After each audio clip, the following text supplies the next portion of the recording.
El president de la Generalitat, José Montilla, ha decidit posar en marxa el pacte per les infraestructures, el més complicat segurament dels 4 que va proposar per aquesta legislatura, perquè no només li costarà de consensuar fora del govern, sinó a dins mateix.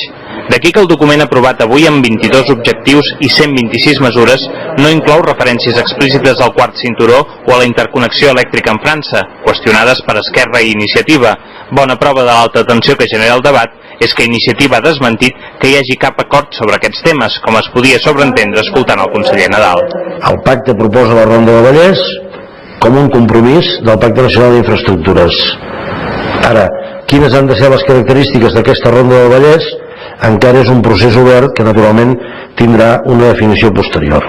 No inclourà quart cinturó, estem convençuts, entre altres coses perquè no comptaria amb el nostre consens, o sigui que avui s'aprovarà una xifra però no es detallaran les infraestructures que hi haurà en aquest pla d'infraestructures, entre altres coses perquè hem d'arribar a consensos. Escolteu, quin govern és això?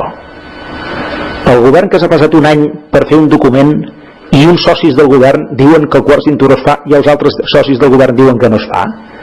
Això no és una presa de pèl, això encara és més que una presa de pèl. Sona a govern allò de fireta. El PP ha demanat al president si hi ha voluntat política d'aplicar el pla.